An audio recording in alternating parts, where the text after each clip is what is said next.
Magandang araw at narito ang latest update natin hinggil nga sa typhoon na si Paulo. So makikita po natin sa ating radar image base po sa ating Baler Doppler Radar Station na ang tinatayang sentro ng bagyong si Paulo ay naglandfall na nga kaninang alas 9 ng umaga dito sa may bandang Dinapigue, Isabela. At makikita rin po natin yung makapal na kaulapan na dala nitong bagyong si Paulo ay tumatama na nga sa nakararaming bahagi po ng Northern Central Luzon at ilang bahagi ng Southern Luzon area. Sa ating latest satellite imagery, mas makikita natin yung malawak na kaulapan na dala ng typhoon na si Paulo na kaninang alas 10 ay tinatayang nasa may bandang San Guillermo, Isabela na yung tinatayang sentro nito. Lakas ng hangin umaabot hanggang 130 km/h malapit sa gitna at ang pagbugso naman naabot hanggang 215 km/h. Ito ay kumikilos sa direksyong west-northwest naman sa bilis na 25 km/h. So dito pa lamang sa ating latest satellite image, makikita natin na yung malawak na kaulapan ni Paulo ay talagang nakakaapekto sa nakararaming bahagi ng Luzon, including sa ilang areas ng Southern Luzon at Metro Manila. Pero yung mga lugar na may wind signal, babanggitin natin ngayon, makikita po natin na may mga ilang lugar dito sa Southern Luzon na wala pong nakataas na wind signal. Subalit, sa mga oras nito ay posibleng ang nakakaranas ng mga light to moderate or paminsan-minsan heavy na mga pag-ulan. So unahin po muna natin yung tinatayang pagkilos ni Paulo in the next 24 to 48 hours. Kaninang alas 8 ng umaga habang nasa karagatan pa ay naging isang ganap na typhoon na nga si Paulo. At alas 9, naglandfall dito sa may bandang Dinapigue, Isabela. Kung makikita po natin or mapapansin natin, posibleng mamayang gabi ay nakalagpas na ng landmass ng ating bansa. At bukas ng umaga, nakalabas na po ng ating area of responsibility. At sa mga susunod na forecast period ay tutungo dito sa may bandang southern part of China. So ngayong araw, inaasahan natin na tatawirin ng sentro ng bagyong si Paulo itong ang Northern Luzon area. Pero makita natin area of probability, no? Pwedeng direktang either this portion of the Northern Luzon or pwedeng more to the southern portion po or more to the central portion ng Northern Luzon.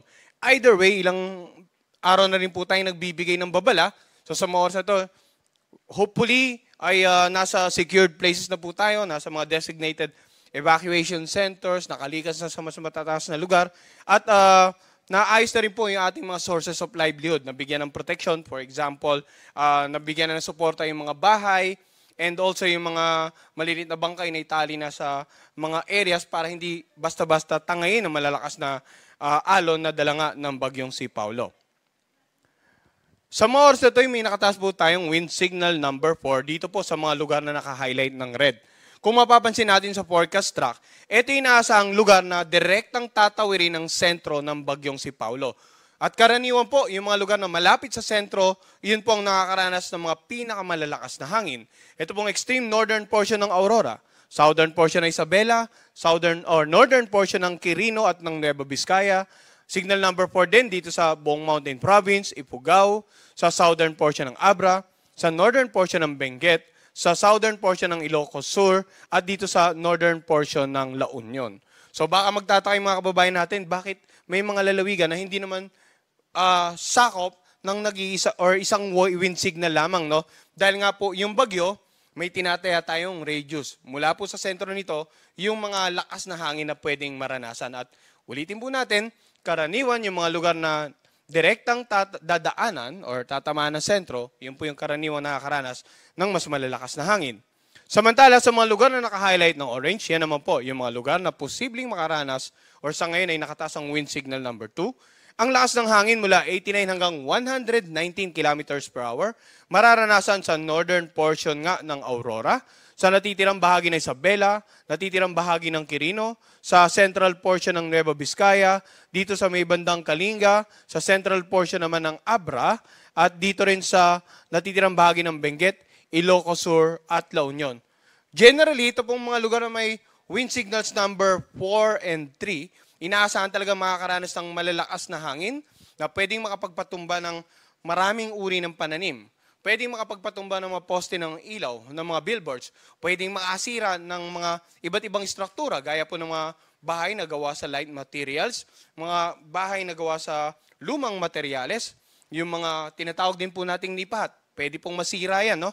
At yun nga, may mga iba pang istruktura na pwede rin makaranas ng significant damages because of the strong winds associated with wind signals number 4 and 3.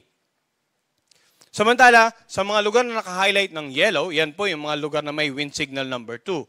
Southern portion ng Cagayan, sa natitirang bahagi ng Nueva Vizcaya, southern portion ng Apayao, natitirang bahagi ng Abra, sa southern portion ng Ilocos Norte, sa northern portion ng Pangasinan, sa central portion ng Aurora, at sa northern portion ng Nueva Ecija. Pag wind signal number 2 naman, ang lakas ng hangin, 62 hanggang 88 kilometers per hour. Ang mga baybaying dagat magiging maalon. So wind signals number 4 and 3, ang mga baybaying dagat magiging maalon hanggang sa napakaalon. Dito naman sa mga lugar na naka-highlight ng light blue, yan po naman po yung mga nakataas ang wind signal number 1, no? Sa natitirang bahagi ng mainland Cagayan, kasama nga ang Babuyan Island. Sa natitirang bahagi ng Aurora. Sa northern portion ng Quezon, kasama ang Pulilo Island. Sa Camarines Norte. Sa natitirang bahagi ng Apayao at ng Ilocos Norte. Natitirang bahagi ng Pangasinan. Natitirang bahagi ng Nueva Ecija. Northern portion ng Bulacan. Sa buong Tarlac, northeastern portion ng Pampanga. At sa northern portion ng Zambales. Dito naman po, ang mga hangin magiging katamtaman hanggang sa malakas. Ang mga pag-alon magiging katamtaman hanggang sa kung minsan ay maalon.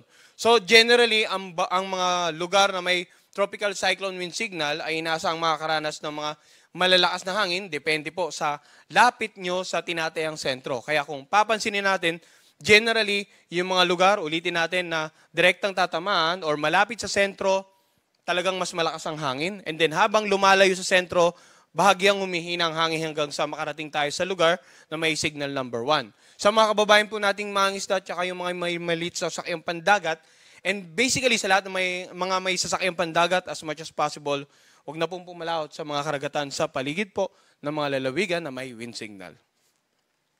Pag-usapan naman natin ngayon, inaasahan natin mga pag-ulan na dala ng bagyo. Mapapansin po natin, no, more than 200 millimeters of rain dito nga sa lalawigan ng Isabela, Mountain Province, Ifugao, Benguet, Nueva Vizcaya, Quirino at Aurora. Samantala, sa areas na naka-highlight ng orange, 100 to 200 millimeters of rain, Cagayan, Apayao, Kalinga, Abra, Ilocos Sur, La Union, Pangasinan at Nueva Ecija, habang yung mga lugar na naka-highlight ng yellow, yan naman po inaasahan natin makakaranas ng mga 50 to 100 millimeters of rain. Yung mga naunang presentation natin, yung color coding, nagpapakita po ng lakas ng hangin with regard sa wind signal. Ito naman pong mapa, ang color coding, ang ibig sabihin naman ito, yung dami ng ulan na inaasahan po sa mga naka-highlight ng kulay reds, orange at saka yellow. So kung titingnan po natin, no, yung banta ng malalakas sa pag-ulan sa nakararaming bahagi ng northern and central zone at maging sa ilang bahagi ng southern Luzon, posible pong magdulot yan ng mga pagbaha sa low-lying areas, pagbaha sa mga komunidad na malapit sa tabing ilog sapagkat either sa sobrang lakas ng ulan, patuloy na pag-ulan ay umapaw yung ilog nyo, or yung mga pag-ulan sa karatig lalawigan at yung ilog nila, yung outflow, ay papunta sa inyong lugar. Samantala, pagguho ng lupa sa mga lugar naman po na malapit sa paanan ng bundok, mga komunidad, maging alerto. Lalong-lalo po kung ilang araw nang umuulan dyan, maaring malambot na yung bahaging kalupaan at madagdagan lang ng konting pag-ulan ay posible na pong maging sanhi ng biglang pagguho ng lupa. Sa mga oras na ito, hopefully, gaya nga na nabanggit natin kanina, nasa designated evacuation center na po sila, nasa mas mataas at ligtas na lugar, and naprotektahan na po ang ating kabahayan at source of livelihood. Ang bagyong si Paulo, gaya ng binanggit din natin kanina, yung malakas na hangin, hindi lamang epekto sa kalupaan ng mararamdaman, kundi maging sa pag-alon ng mga karagatan. Ang gale warning naman po natin ay nagpapakita ng mga bahaging karagatan na posibleng makaranas ng maalon hanggang sa napakaalong kondisyon, yung mga dagat sa paligid ng Batanes, Cagayan, Isabela, Aurora, Ilocos Norte at Ilocos Sur. Hindi na po papayagang pumalaot ang anumang uri ng sakyang pandagat sa mga areas na yan habang nandito pa yung bagyo at may nakataas pa rin na gale warning. Ngayon, ano naman yung banta ng storm surge or daluyong o yung malalakas na alon na hampas sa mga coastal areas dahil nga sa patuloy na pagtawid ng bagyong si Paulo sa kalupaan ng ating bansa. Yung mga lugar na coastal areas na naka-highlight po ng orange, ang taas ng daluyong, posibleng umabot ng mula 2.1 hanggang 3 meters. Samantala, yung coastal areas na naka-highlight ng yellow, ang taas ng daluyong mula 1 hanggang 2 meters.